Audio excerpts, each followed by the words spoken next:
We are back once again for a PGN Par 4 for the month of July. I'm Matt Gajtka with Zac Weiss, tackling 4 topics from the wide world of golf. And as we are in the middle of the golf season for both us and the professionals, certainly plenty to get to here. Zac, you and I are matching beards right now. This is a new frontier for the history of the Par 4. Well, I mean, I figured if I lose weight, it has to get gained somewhere, and the muscles are one place, and apparently the facial hair and the hair are another place. So you take the good, you take the bad, you put them together, and then you get the facts to life. I enjoyed how before we started this recording, you talked about how you've let your hair go for 3 months, and I'm thinking, man, I don't get haircuts more than or less than 6 months between typically. So 2 different approaches to personal grooming, I suppose. But there you have it. That's why. Everyone's different in this world. That's what makes the world wonderful. Let's talk about a guy with some hair. Cam Smith. How do you like that segue? Yes, he made it easy for me. And some facial hair too, as he has made his little trademark there. Australia's version of Joe Dirt gets it done at the Old Course. And Zac, there's been a couple of surprising men's major winners this year, but this is not one of them for me. Cam Smith has been borderline great for more than a year now, and especially in calendar year 2022. Well, he started off in Hawaii with that record-breaking win, got to 30 under par at Kapalua. Then he won the Players, holding off what many consider to be the toughest field in men's golf. And here he comes to the home of golf, and he brings home the claret jug with a stunning 8 under par round to upend Rory McIlroy and disappoint a lot of folks over there in the British Isles. And as we'll discuss later, maybe some people who are a little bit more like us. But Cam Smith, a lot made of his brilliant, genius putting stroke, but for me, an all-around player, a guy with no weaknesses, and at a course where I guess lag putting is huge, and we're driving the ball in play and giving yourself a chance not to hit it out of the wispy stuff so often so you can control the spin. 2 big aspects of Cam Smith's game that have been clicking pretty much for a year now. So for me, a very deserving winner, even though, as I said, it maybe wasn't the most popular win at St. Andrews. Well, in honor of the concert I went to last night, what a man, what a man, what a man, what a man. He had the right stuff. But in all seriousness, all jokes aside, it came down to that back 9 on Sunday, like it does in almost every single major. And again, just Cam Smith with the putter. There, regardless of stats, when it matters, you might not want anybody more with the flat stick right now than Cam Smith. That's really what it boils down to. And the easiest thing for him to say was that, yes, Saturday's round was an absolute clunker, but you know what? He hung in there. I mean, when you have the 36-hole lead with a major, and you've seen where it's gone the other way. I saw it in person just a couple of months ago at the Memorial Tournament where he had this second round lead. And obviously, as you mentioned, his resume, at least from a this season perspective, and he's a guy that you would expected to have gotten that tournament done with that lead and just was unable to do so. But there's learning lessons with everything. And we've talked several times about guys that have had that opportunity that just couldn't get over the hump. Cameron Young, who was the bridesmaid once again on Sunday, immediately comes to mind. But what you saw was a guy that was not afraid of the moment because he succeeded in several moments, albeit in a slightly different, less of an area of importance because a major is obviously graded on a different scale. But when you see what's going on and you're somebody on the other side that's at or near the lead, it makes you press more. And there just seemed to be a level of comfort in Cam Smith's game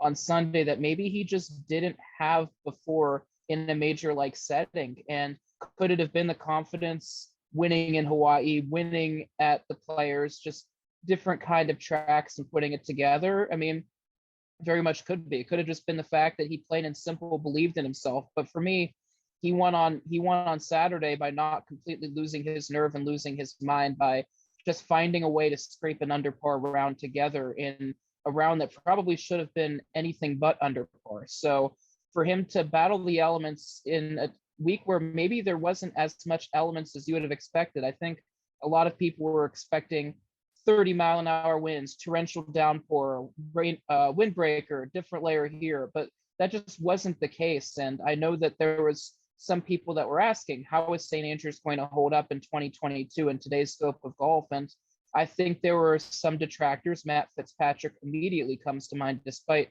another positive result during this past week. But Cam Smith ultimately was able to put it together again. I know a lot of people maybe are looking for a flashier interview. Maybe he's not the biggest talker, but I mean, I think he discovered a new unit of measurement by how many beers it takes to fill the claret jug, and then saying, I'm going to drink 50 claret jugs tonight. Oh, okay. So, I mean, he does have that everyman feel, but just nothing. When you take a look at him, it just seems like that guy that's going to be fighting to make the cut. But Cam Smith is a guy that has really rounded into form, not just this year, but it's been the past 2 or 3 years. It's been that steady climb to this moment. And you know what? It's good for him. But the one thing that sucks is, once again, T minus 250 days until the next major at this point. So that's the majors giveth, the major taketh. But now it's going to be interesting, as we'll delve into this later too, just how major fields are going to be maybe had. This might be the last quote unquote full field we might see. It's hard to say. That's another topic you and I will dive into at a later point. But for now, it was a good win for Cam, just a strong win. I think this is going to exude a lot of confidence, and a lot of guys. We mentioned McIlroy. I mean, Scheffler was in the mix. DJ was in the mix. 2 LIV guys finished in the top 10. DeChambeau also makes the top 10. So it was kind of a nice widespread amount of finish, and a lot of those top guys were able to contend in the weekend, which is really what you want. And when you go to sleep on Saturday night not knowing what the tournament's going to be, I think people thought it was either going to be Hovland or McIlroy, and I think it might have been foolish to count out Cam Smith, but Smith had gone kind of low the first 2 rounds, and Hovland kind of just sputtered, and Rory wasn't necessarily bad, but he kind of just held par. And I mean, this isn't a USGA event. You can't hold par in an event where people are scoring at astronomical rates. You have to find a way to hold serve, and just too many times McIlroy was at deuce and he couldn't get the game. So plain and simple, I mean, the best man did win on Sunday, and there's something to be said about that, the resolve and battling back and being able to hold, because physically and mentally it takes a lot of energy to overcome a 4-shot deficit, and to do that within a matter of a few holes to start your back 9. You have the whole rest of the course in front of you. I mean, it's all speeds ahead, full speed ahead, full steam ahead at that point in time. So credit to Cam on a job well done, and just very much deserved. Happy to see someone who's been working so hard and getting the results finally get the big result. Apologies to Cam Young, the New Yorker who finished in second place with that eagle, that electrifying eagle on number 18, that all very briefly tied in with Cam Smith for the lead before Smith tapped in for what ended up being the winning birdie. But if we can put Cam Young aside, he's had a wonderful rookie year. Of course, the biggest story, win or lose, going into Sunday was going to be McIlroy and his fate. And in the end, Zach, I wonder if it was a mentality thing with him, because he just seemed a little too conservative, as you alluded to, on an old course that was there right for the taking, as we saw with McIlroy posting 16 under through 3 days, tie with Victor Hovland going into that final round. Both guys, well, didn't get the job done. Hovland actually dropped down the leaderboard, shooting over par, but McIlroy, it felt like he might as well have. That almost felt like a par 68. And if that's the case, then he shot a couple over par and just could not get the job done, albeit on number 18. If he had to get a birdie, I think he would have probably gotten up and down, but he was trying to pitch it in for eagle, and it didn't work out. But either way, it comes up short, and it's now 8 full years without a major for, I think, you and I agree, and most in the golf world agree, one of the top players in the world still to this day, and in fact had an outstanding year. You look at strokes gain metrics from tee to green. You look at results. He's gotten a couple of victories. Had that electrifying win at the RBC Canadian Open, that big week for the PGA Tour, and they were going up against LIV's opening event. But in the end, it's a 0, an 0 for 4 for McIlroy. And like you mentioned, it's a longer wait than it was in previous years before 2020. So a long way to go before Augusta. So how do you grade this year for Rory? And did he take up too much of the oxygen? Because it really felt like, I know sometimes in golf, especially individual sports, there can be a feeling that certain media members or a media contingent are rooting for certain players to get it done, whether it be for the story or because they just like the person. I think that was maybe both of those things were the case with McIlroy. But was all that a little overblown? Was it too much pushing the thumb down on the scale in favor of McIlroy, whether he won or lost? I mean, I'll start by saying personally, Rory is a media's delight. Just he takes every question seriously. I mean, look at the post-round interview. He had just been in the driver's seat and shifted gears to the passenger seat within a matter of a few holes. And he's asked a question, the typical assess your round question, albeit, in certain terms. And he tips his head for a couple of seconds. Then he says, mentally goes, okay, I'm ready to answer the question. And he's never been known to duck a question. And I think, I mean, 4 top 10s in majors this year is very commendable. You would think that that's a very good year, but for someone of Rory's caliber, is that enough? He's still a competitor. I'm not so sure that this is something that he's thrilled with. I mean, here we were talking a couple of par fours ago about his big hurrah where he was the most outspoken player against LIV, and he coincidentally outdueled Justin Thomas to win that weekend. Just, it doesn't get any better for the PGA Tour, and you can't ask for a better spokesperson than Rory McIlroy, especially seeing a lot of his peers and friends leave and join the other tour. And I think after a while, there just was an exhaustion factor. I mean, going into a press conference that is going to dominate what you're being asked for, regardless if it's pre-tournament, mid-tournament, post-tournament, and that takes a lot out of you. And it almost reminds me of the world's #1 player in the world and all of the extra time and commitments that they have to deal with, the extra heightened media attention, the pro-am commitments, the off-the-course commitments, the sponsorship stuff, et cetera, et cetera.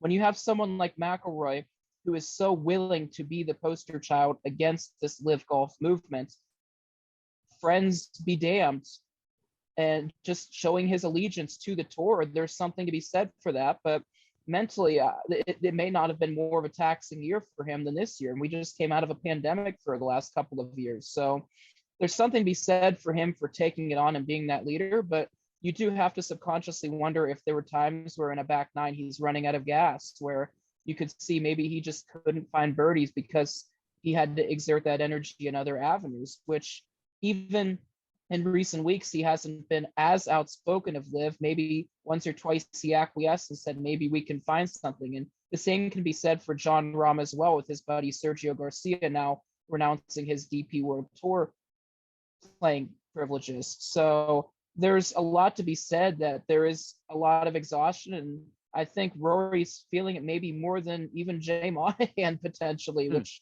there's a lot to be said about that. And Jay Monahan has certainly had his hands full in recent months. And just for McIlroy, was this year a success? Absolutely. How would I grade it? B+. I think you might want to maybe A- for being so outspoken, but that might reveal a little bit of bias. So I think from a neutral party standpoint, B+ is very fair. Should have won at least one of those majors and couldn't cross it around the finish line. Valiantly has been the poster child against this LIV Golf movement, but consistently just seemed tired, won the event and just ran out of gas, couldn't finish. And when you're a player who has such aspirations as he does and hasn't won a major for nearly a decade now, which is crazy in and of itself for a player of his caliber, the media will always be there for McIlroy.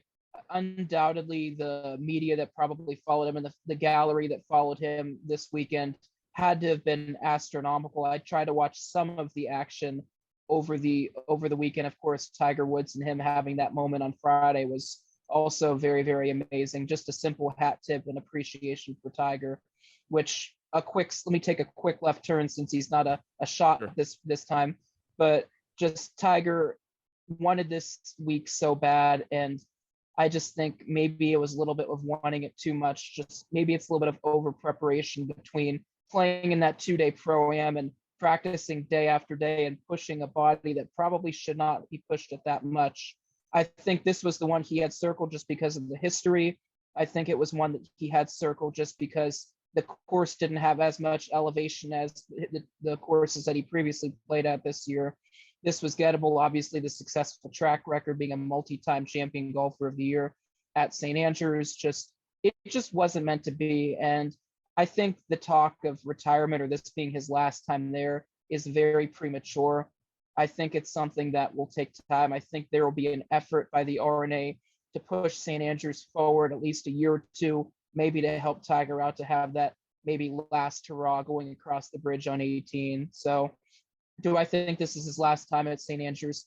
I hope not. I lean towards no, just because maybe it's a little bit of belief in Tiger and the pain management that he's been able to have throughout this, and his pain tolerance might be a better way of putting it, over these years. Something just tells me that this is not it, but it was all of the talk of the Peacock broadcast. It was all of the talk of the regular televised broadcast, whether this was Tiger Woods' last walk. He certainly was emotional enough for it to be, but his mannerisms themselves, there was no photo pose like there was with Jack Nicklaus. There was no stand still and tip the cap there. It was more just the tears and the emotion of seeing his peers, Justin Thomas and Rory McIlroy specifically, acknowledge him coming across the way on the first hole. So I don't think Tiger Woods is done at St. Andrews. I think he gives it one more chance, although is it going to take until 2028, 2030? And at that point, Tiger Woods is going to be at PGA Tour champion status. And it's looking less and less like Tiger Woods will be that much of an active, if at all, an active participant of that tour. Just there's been too much wear and tear to that body, just so many surgeries. You have to see what happens there. But class to Rory for a great year, which still isn't done. I mean, for heaven's sake, we still have a FedEx Cup to go through. So there's still plenty of golf left, albeit no majors left for the rest of the calendar year. So kudos to Rory. And you know what? Kudos to Tiger for trying. Just, it was too much. And the competitor in him, that first hole, after that first hole, there just was no going back. And it was just too much to overcome. I think it's fitting that we spend a lot of time talking about Tiger and Rory here, maybe more than Cam Smith, because I think, Zach, to answer my own question, which I offered your way, I do think a lot of times whoever wins isn't necessarily the biggest story. For Rory, he had been competitive in 3 of the previous majors and now had a 3-round lead, albeit a shared lead with Hovland. And he hadn't been in that position in a major in a long time. So that in and of itself was worth talking about. And then when you had the prelude of the runner-up finish at the Masters, strong play at the U.S. Open and the PGA, well, then I think you combine that with the hometown aspect of Rory trying to win the Open for the second time, win at the home of golf, and really validate himself as a 2-time Open winner. Not too many players can say that. So that's why I don't think I had a problem with him being the story, even though sometimes it gets a little overwrought with how much certain members of the media, maybe more like our generation, Zach, who grew up with Rory being the preeminent guy after Tiger. I think it's still a case where that has some lasting effects on just everyone's going to have their own biases and their own lenses that they observe the world through. And I think that's only natural. And as for Tiger, clearly, if that was his last time at the Open or last time at St. Andrews at the least, well, you had to cover that. So I don't really like folks who complain about, well, there's so much coverage for this guy or that guy. Well, maybe they deserve it, and maybe that's what the public wants to read about and watch. So I don't have an issue with that sort of thing. And besides, I don't think Cam Smith cares one iota whether he was the #1 story, because he gets to carry that hardware back down to Oz as he prepares for the FedEx Cup playoffs. All right, next up in the golf world, well, we just had an announcement today. We're recording this on a Wednesday. LIV confirming rumors, Zach, that Henrik Stenson will be joining their ranks and thus forfeiting his captaincy for the European Ryder Cup team coming up next year in Italy. And then adding on to that, Jason Kokrak, who's long been rumored to be heading off to LIV from the PGA Tour, he officially joins the Invitational Series, and so does Charles Howell III, 3-time PGA Tour winner, a top 20, top 40 cut-making machine over the years. He was, I guess, a little bit older than me when I first started watching golf, and it just feels like he has been the most consistent guy, if not the most spectacular guy out there on tour. So Chucky Three Sticks, as they call him, is going to cash in and head on over. I thought it'd be Harold Varner, the third, Zach, that would make it over to LIV, but Charles Howell beats him. Who had that bet? Who had that line? Someone Too over much math in England, I think. Maybe Betfred did, or one of those books. Ladbrokes probably had that. And if that was the case, then Howell was an underdog. But your impressions on LIV here, Zach, and you brought it up, so you can tie it in as well with the majors, which haven't made a unilateral decision. I don't see a reason they necessarily have to. I feel like that the more players go over to LIV, the more that the PGA Tour and especially the majors are going to try to work something out here. Maybe even the Ryder Cup, as John Rahm made a case for with, as you mentioned, Sergio Garcia. So I just feel as that snowball keeps rolling downhill and picking up more and more players and getting bigger and bigger, and giving LIV more star power in its stable, I have a hard time seeing how this schism stays split for very long. But what's your feeling on where we are right now as we head into the third event for LIV, and still some big names hanging out there, including the Open champion Cam Smith, who has been rumored to maybe join LIV later this year, as with Hideki as well, who might be part of an all Japan team sponsored by Srixon, I'm hearing, on LIV. So there's so many balls in the air. This might be different by the time I even publish this video on Thursday. But the state of the game as it pertains to LIV, how are you feeling right now? This is something I actually talked about with a couple of colleagues at the Bridgestone Senior Players the other week. And we said that ultimately it's not going to hinge on the majors. As much as people think that this decision is hinging on what are the majors going to do, there is another even more important domino that has not fallen yet. That is the next domino, and that is the official World Golf Ranking. Yep. And people need to understand the importance of the decision that the official World Golf Ranking decides. If LIV can get credited as an official outlet for World Golf Ranking, that is when it is more important for the majors, because all the majors have to do is say, well, the official World Golf Ranking is not recognizing this as an official tour, so therefore we're going to just base it on official World Golf Ranking. And if these players dip, then so be it. And they can just use the official World Golf Ranking as well, he did it. My hands are in the air. I'm just going to do it this way. But does that mean that a lot of these guys on LIV won't be able to compete in majors? It might be the case for Augusta. It might be the case for the PGA Championship. But that is not necessarily the case for the US Open, and that is not necessarily the case for the Open Championship. What's the key word in both of those majors? Open. There is nothing prohibiting these players from going through sectional qualifying in USGA if they so decide to do that, and backdooring their way in that way. And who's to say across the pond that there's qualifying? These players have access to private jets now. Who's to say they just can touch down on a certain course? LIV might even say, here's a big private flight to the course. Good luck, guys. We're giving you every resource you can to qualify for the Open Championship. And I could easily see both of those play out. So even when the lawsuits, if the dust settles and nothing would change, and hypothetically the official World Golf Ranking says no to LIV, then there's still opportunities to compete. And that doesn't exclude the players that have already earned exemptions, such as Bryson DeChambeau, such as Phil Mickelson.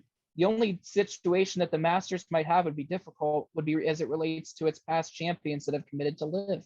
And it's really that simple. Those are the players that would have something more at stake. The Sergio Garcias, the Charles Schwartzels, so on and so forth down the line. The Jason Kokrak's, the Charlie Flagsticks, those three sticks, those might not necessarily, yeah, you know what, just make the t-shirt, we'll copyright it to Pittsburgh Golf Now. But I mean, really, this is all, as much as everybody hinges this on the majors, it comes down to the official World Golf Ranking. And Harold Varner III, like you mentioned, he's a guy that's been rumored. Bubba Watson, once he gets healthy, the word's been going around the street that he's going. You mentioned Cam Smith. How many of the Aussies decide to jump ship after the President's Cup? It's something you and I have certainly entertained. How many of these amateurs are going to be welcomed into the fold? How many golfers are going to be capped as more people join, or is there going to be qualifying for some of these sure things that are going to have to earn their spots? We already know there's a standby roster that exists for players that are waiting for a withdrawal, which seems less and less likely when you're assured $100 and something thousand for dead freaking last. So, I mean, there's something to be said about that. And I know that there's going to be more names. And I mean, for goodness sakes, Henrik Stenson decided to risk the vanity, and the captainship used to mean so much to these guys. There was a hierarchy. I mean, heaven forbid that 2025 could be Ian Poulter, could have been. 2027 could have been Lee Westwood. Now, down the line, that's a potential, although there certainly could be a camaraderie issue because of the mixed signals. But it's going to be interesting. I think that Luke Donald, being the runner-up for 2023, is the odds-on favorite. Of course, you have other guys that could get it. Justin Rose might be a very interesting selection as well. But time will tell. I mean, there's several guys down the list. But for right now, I mean, they're taking the money, they're taking the sure thing. And a lot of these guys just aren't in form right now. So of course you're going to take the money. So if you can shoot an 80 and make bank like Pat Perez did, I mean, why wouldn't you? So really, LIV right now is good. It's in a good spot, but they need more guys for those television rights, and they need more people to secure being taken seriously on a national and global stage. I mean, obviously they have the DP World Tour and PGA Tour's attention, but do they have the official World Golf Rankings attention in terms of being taken seriously? That is the important domino, and that is the decision that everyone is waiting with on pins and needles. And it's not like it's an independent entity, the OWGR.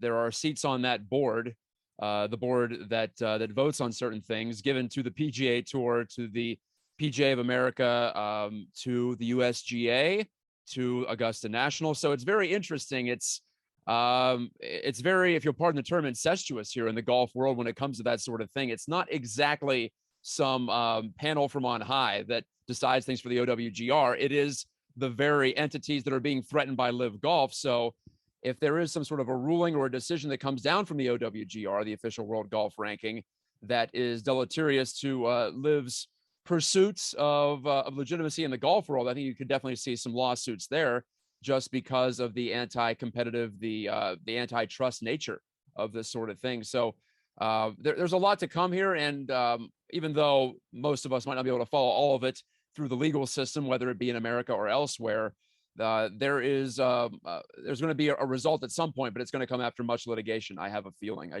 don't think that's any kind of shot in the dark on my part. I just look at the situation where it is, and I predict a deadlock, and I predict some sort of a situation where there might have to be an independent arbiter for sport that jumps in here, much like the one that allowed the players who are currently on LIV to play in the Scottish Open a couple of weeks ago, just because there had not been a decision made as of yet. And that's also a possibility too. You have that situation where there is no decision. So legally players are able to jump from tour to tour and that sort of thing, and maybe pick up some world golf ranking points that way. Okay, let's go from a very complicated thing, and a thing we'll track here on Pittsburgh Golf Now in the Par 4 for the months to come, to something rather simple, simple competition between gentlemen of leisure 50 years and older. Zac Weiss was on site at Firestone Country Club, and even though the PGA Tour does not call that course home anymore, it's now the home of the PGA Tour champions and the Tour Championship,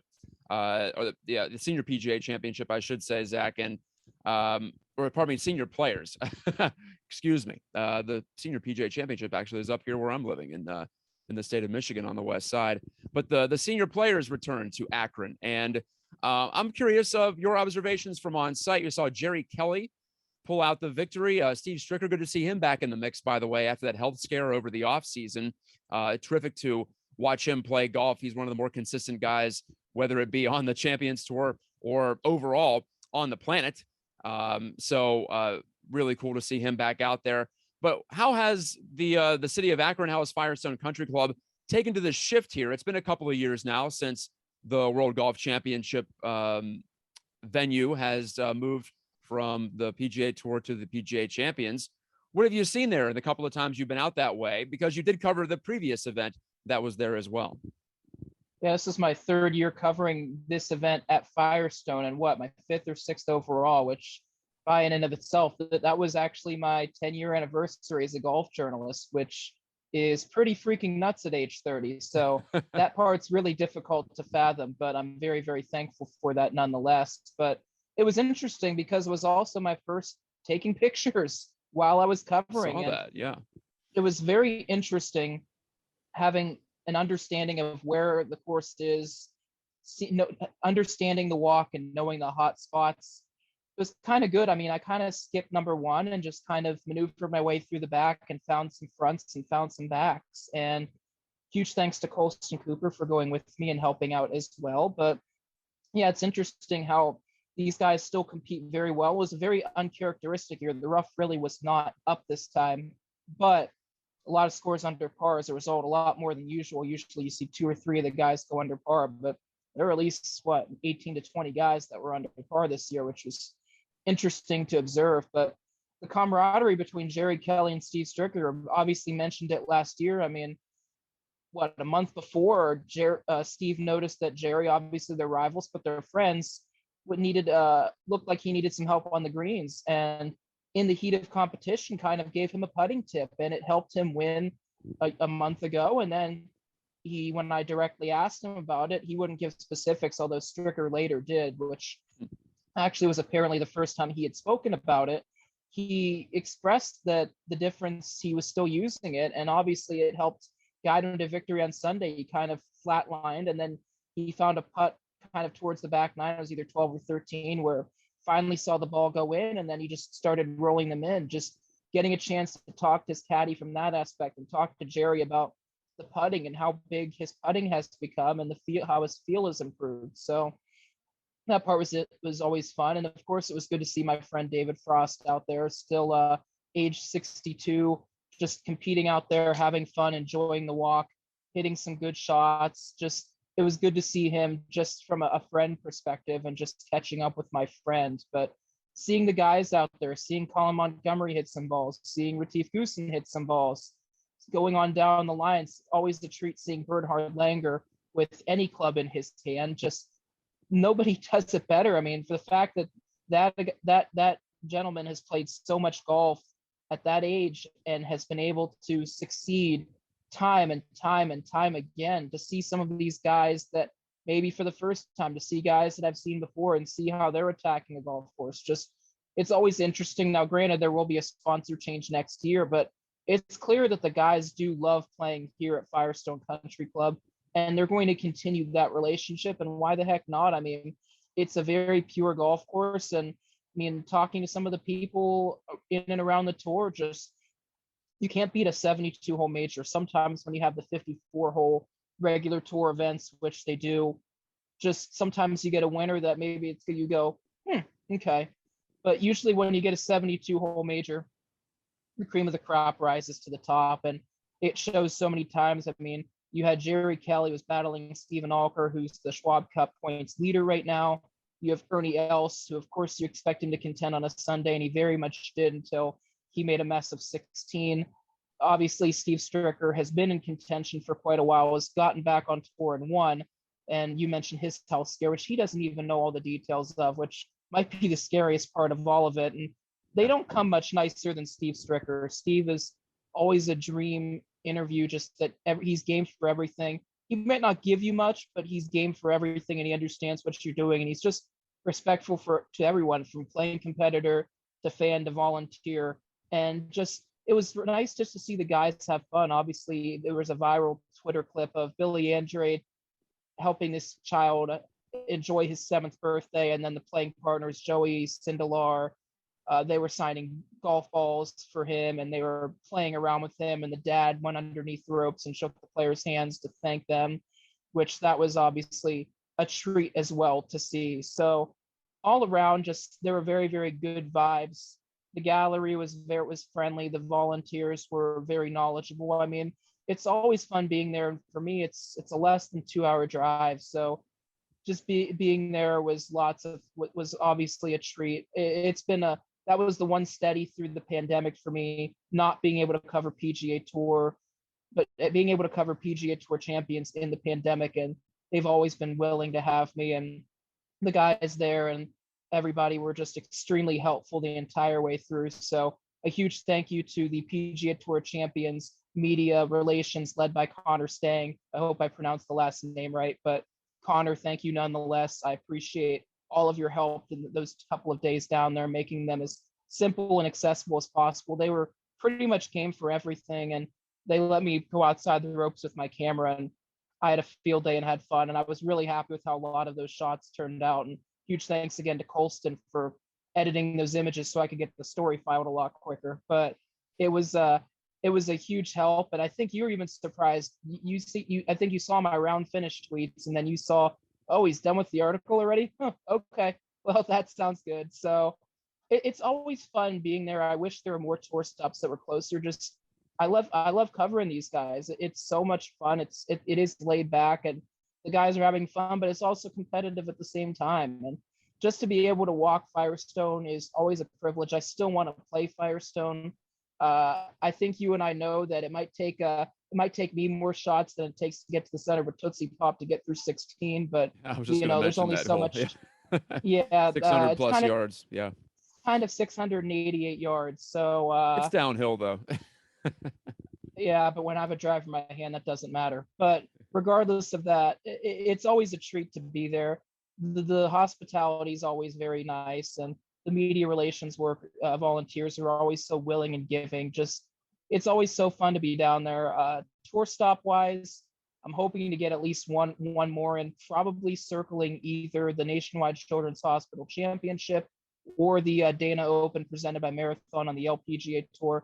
Give the ladies some much deserved love and publication. So it's probably going to be one of those two. And obviously, I just messaged Matt, hoping I'm in collaboration with the USGA as it relates to the US Junior AM and trying to get an interview with Rocco Salviti here. So hoping to have that for you in the coming days or week, hopefully within the next few days, working out and ironing out some details as he prepares for USGA competition. So excited to hear his local golf story and excited to hear his prospects and if he has experience competing at the USGA level and maybe how excited he is to be in that kind of competition. So looking forward to bringing you more stuff here and just hopefully you guys have been enjoying the coverage. I know it's been a blessing. Not many local outlets have the opportunity to cover these national events. And fortunately we have been able to, thanks to Matt as well for the platform and just I appreciate the relationships that I've built over,